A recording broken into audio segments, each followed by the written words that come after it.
Hello everybody, my name is Jessica. This channel is about addiction and mental health. I do a lot of tips. I mostly specialize in recovery services. That's what I'm comfortable with. That is what my experience is in, and that's kind of what I stick to. I will kind of talk about other mental health issues, but the main ones I focus on is panic and other anxiety disorders, because those are the two that I have experience with, and those are what I have diagnosed with. I'm also in recovery from addiction. I have my bachelor's in science in addiction counseling, and I am a few classes shy of getting my master's in professional counseling. So after that little intro, I just kind of wanted to talk to you guys about some of the things that I think are really important in recovery and that have helped me drastically in recovery. So one of the huge things I believe is self-esteem. Self-esteem is huge. When we're in the depths of addiction, or we're suffering from our mental disorder symptoms, self-esteem always seems to come into play. Whether it's low self-esteem or an inflated sense of self-esteem, it's always kind of good to have a balance. I have a mindfulness perspective on balance. I believe everything is good in moderation. I kind of believe in the yin and yang perspective. So that's where I'm going with self-esteem. It's not good to have, be overly indulgent with self-esteem, but then it's also not good to be on the lower spectrum of having low self-esteem. So, I have some exercises and some more tips for you guys. So I have 6 tips on how to help increase or balance self-esteem. So our number 1 tip is don't compare yourself to others. Now, I think this is a huge one, especially when we live in a world where it's basically run by social media. Social media is at our fingertips. Almost everybody has some type of social media account, whether it's Instagram, YouTube, Facebook, Snapchat. These things are pretty prevalent in our everyday life. The problem with that is a lot of times we try to compare ourselves to other people on social media. Now, life is not a competition, and everyone's at a different stage in their life, and just because you are a certain age and you have somebody else that's the same age and they may have a house or a car or are married and you're not, doesn't mean that you're not successful. Success is measured in many different ways, and it's not always on our financial gains or our marital status or things of that nature. You can measure it however way you want to. And just because it's not happening for you right now doesn't mean it won't happen for you in the future. These can be goals and things you can work on and work towards. So part of the don't compare yourself to others is also don't seek approval from others. Having good self-esteem requires to not need approval from others. So say social media is kind of where you get a lot of your self-esteem from. So if you post a picture, you get a lot of likes, and that kind of makes you feel good, that makes you feel happy. But that's kind of a false sense of self-esteem. So where you want to get your self-esteem from is from yourself, from your own accomplishments, from your own outlook on life, from not seeking approval from others, just knowing that you are unique and beautiful, and you have these beautiful traits that others will probably admire from you. So when we're on Facebook and we're scrolling and we're like, he's so good looking or she's so good looking, I wish I had what she had, I wish I had what he's had. But other people could be scrolling through your social media page and also saying, I wish I had her hair, I wish I had his car, I wish I had her life, I wish things were like that. So there's also traits in you that other people admire. So you never want to compare yourself to others, because everyone's at a different stage and you possess something that's unique and beautiful that someone else doesn't have and that someone else envies in you. So just try to keep that in mind. You are beautifully and wonderfully made, and you really don't need to change that. You are unique. You can work towards making a better version of you, but you can never should try to change you. You are you, and you are beautiful. Alright, our goal number 2. Have your own direct goals and have a plan to achieve them. So make it happen. Don't make excuses. Start out small, start out reasonable, work towards your big goal by celebrating your small little milestones. So my goal, my major goal, was getting my master's degree. I had 6 years that I had to kind of push myself to keep going. So how did I do it? I just celebrated the small little milestones. Getting my bachelor's was one of the biggest accomplishments, and that put me almost more than halfway towards it. And then after that, I'm one class closer, I'm one semester closer to graduation. And that's how I did it. And you could do the same thing. Have goals, write out what you want. If it's a big goal, it's okay. You have the little goals that go reach to it. So say your goal is to own a home one day. Start off small. Maybe you have to increase your credit score. Maybe you got to put some money away. Maybe you have to get a promotion. Maybe you have to change your job. Those things are not always easy, but they're possible. And you should be working towards, an active plan of what you want in life. What do you want your happiness to look like? What is it that you want? And then work towards those. Make the goals and make it happen. Alright, so that brings us to tip number 3. Practice self-care. Now this one is huge. Regardless of your profession, where you are in life, are you in recovery, are you in active addiction, are you suffering from mental disorder symptoms, either way, practice and self-care is detrimental to everything. I'm a new mom, so this was extremely difficult for me. I felt selfish every time I took time to myself. If I wasn't on my baby 24/7, making sure, she was constantly had attention, then I would feel terrible about myself.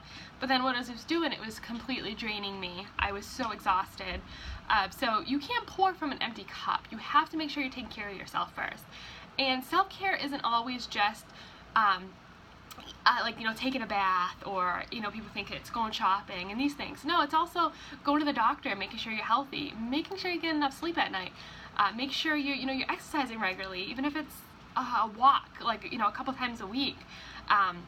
It could be letting go of toxic people in your life that are detrimental to your recovery. It could even be family members that are, they're keeping you down, or they're just they're not a part of your success. If someone is constantly dragging you down, constantly negative, and you realize that these people are not helping you in your goals, then it's okay to be like, hey, you're toxic. I just don't need you in my life right now unless you want to change that. So it's okay to convey these things to these people and let go of people that are toxic, and that's part of self-care. Alright, so that brings us to tip number 4. Learn from your mistakes, but also don't be hard on yourself. So mistakes are inevitable. We all make them. Nobody's perfect. So it's okay that, you're going to make mistakes in your life. So what you have to do is you learn from them. You make the mistake, you're like, okay, I made it. You pick yourself back up, and then you try again. You see what went wrong, what didn't work, and then try something different. And this is especially important in recovery. When you lapse, you're like, well, what happened? What did I do? What happened that, that caused the lapse? And it could be something simple.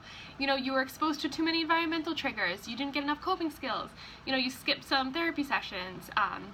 Maybe you didn't realize that you had to let go of toxic people in your life. You just want to reassess your situation and see what caused the mistakes, and then also get back up and keep going. Don't be hard on yourself and be like, because I made a mistake or because I lapsed, I'm just going to go into full-blown relapse. Well, that's not going to help anybody, and it's especially not going to help you. You want to pick yourself back up, reassess where you need to make the improvement, and then go out and do it. And it's okay to make mistakes. Lapses happen. I lapsed, I think 3 major times. But I got back up, and I continued with my recovery, and over 4 years sober today. So if I just gave up on myself and was like, well, I relapsed, or I lapsed, then I wouldn't be where I am today. So just remember that. You too can learn from your mistakes and pick it up. Alright, so that brings us to tip number 5. Practice good communication skills. So this one is, so if someone violates your personal boundaries, tell them. If there's something that you feel strongly about, convey it. You should voice your opinion and stick up for yourself. You should never let somebody, walk over you. You should, you can convey these things to people. Like, hey, I don't want to be touched. Hey, that's my personal space. Hey, don't say this around me. You can say these things to people. This is your body, this is your life. I feel like this is especially important with personal boundaries. especially, you know, in today's world. So, you know, if someone is violating your personal space, you let them know. You convey that. Don't ever compromise your personal boundaries, your personal space, or your personal beliefs to accommodate somebody else's. That's never a good idea, and that's just gonna, you know, be internalized as you as kind of like, that's kind of oppressive. And that oppresses you to believe that you have to be a certain way, that your personal opinions and your personal beliefs don't matter, and that's not true. Everyone has their own personal, what makes them comfortable and what keeps them, you know, at a state of homeostasis, and you should be able to convey that to people that, hey, like, I am not okay with this. So practice good communication skills. Okay, and that brings us to tip number 6. So this one is the one that I am still learning to, still working on. This is to learn to accept constructive criticism and feedback. So you're supposed to do this with grace, without retaliating or feeling bad about yourself. So only we are responsible for our happiness. And not everyone's going to like us, but we should be able to handle criticism, you know, when it's corrective. And we should be able to handle negative feedback. You know, we should not let that internalize our self-worth. So not everyone's nice, not everyone's gonna love us, and that's okay. Everyone has their opinion. So if someone's attacking your character, you know, your personal appearance, like your personal way of living, you know, like, if they're like, you know, if they're pretty, if it's in a negative tone, and they're just attacking you because they don't like you. So they're just attacking things, you know, that normal people, you know, wouldn't attack. Then that is just, you know, people being feisty and people being, you know, nasty. But we should be able to still accept that criticism and that feedback, because if we internalize what everybody says, then, you know, that's our self-esteem, that's our self-worth. So we can't let what other people say, and people loosely will say things that they sometimes won't mean. People say things out of anger, you know, out of emotion. A lot of people react on emotion, and they'll say things that they don't mean and later regret it. But if you let that internalize you, if you internalize that and let that kind of dictate your self-esteem, then, you know, you're gonna go around just basically letting other people dictate your happiness. So you should be able to accept criticism and feedback, and, you know, if it's corrective, you know, learn from it, work on it, and overcome it. If it's not, if it's something that's just judgy and, you know, just a straight hit to your, you know, your appearance or like your personal character, then let it go. Wash it off. Just ignore it. When people say things like that about you, when they're saying you're ugly or you're fat, you're stupid, things like that, that has more to show about their character than it does about yours. So when people say those things, be like, well, that's how you feel. The next person could think you're beautiful, that you're super intelligent, and that you're an amazing person. So don't listen to that one person and what they say. So don't let anyone dictate your happiness. And yeah, so don't let anyone dictate your happiness. Only you are responsible for accepting that. So if you do accept that, you know, that's you. Only you are responsible for that. So you can control your thoughts, you know, and you can not let people that criticize you in a negative tone, you know, dictate your happiness. But you should also be able to accept corrective criticism and feedback too. So if someone's like, oh, you know, say you're at a workplace and you were doing something incorrectly, and your boss came over and was like, oh, hey, there's actually, you know, this is the way it's supposed to do it, or, you know, like something. Let's say you're bad with finances and your advisor's like, hey, I think you should do this, and these are some tips. You should be able to take that feedback and move forward with it. Just know the difference between the two. All right, so I'm going to kind of recap because we've talked a lot. We have 6 tips. So the first one was don't compare yourself to others. Super important. You know, you are unique, you are beautiful, and you also don't want to be a clone of everybody else. So, you know, don't compare yourself. Don't compare your own happiness to everyone. The best thing you could do is compare yourself to your old self. And, you know, if you've made an improvement from 2 months ago, then that's a success in itself. Don't compare yourself to somebody else, because they have their own problem. They have their own stuff going on. So don't worry what other people are doing. Worry what you're doing. All right, so tip number 2 was have your own direct goals and plans to achieve them. Goals are a part of life. We all have things that we want and we want to achieve. You have to have direct goals and a plan to execute them. There's no point of having a goal if you're not going to, have steps to achieve them. So you have to have a goal. So think of what you want your life to look like in 5 years. And then you write those goals out, and how do I get to those goals? And you start making the little mild steps. Even if it's a big goal, in 5 years, that's accomplishable. So you can make that. So 5 years is going to pass regardless. So you might as well make that 5 years towards the goal that you want and the life that you want to live. All right, and then tip number 3, practice self-care. This is hugely important for anyone across any discipline, and for any milestone in your life. Self-care is huge. We can't pour from an empty cup. You are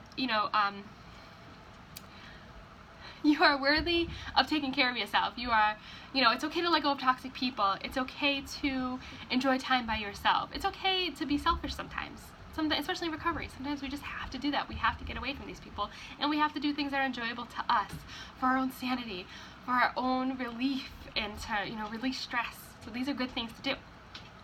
And that was tip number 4. Learn from our mistakes. If you lapsed, pick yourself up, brush yourself off, and keep trying. Don't give up. Number 5 was good communication skills. Convey your personal boundaries. Don't let people violate your personal beliefs. And number 6, learn to accept corrective criticism and feedback. Know the difference that, if someone's giving you something corrective, work on it to improve yourself. If it's judgy or if it's just negative feedback, learn to just brush it off and not let it affect you and not let it interfere with your happiness, because today is about you and about your happiness. And I know one negative comment could just ruin your whole day, but only you have the power to do that, and only you have the power to let it affect you. So the more that you don't let nasty criticism affect you, the more happy you'll be and the higher self-esteem with, because you should not internalize that, because you should know your self-worth and that you are beautiful and amazing and unique, and there is no one like you. And if someone is attacking you, it has more to show about their character flaw and not yours, and that they're either jealous or try to bring you down to their level. So just know that, and I hope these tips help. And if you have your own tips, let me know so we can learn from one another. And I look forward to seeing you guys back, and I hope you enjoyed these tips. Bye!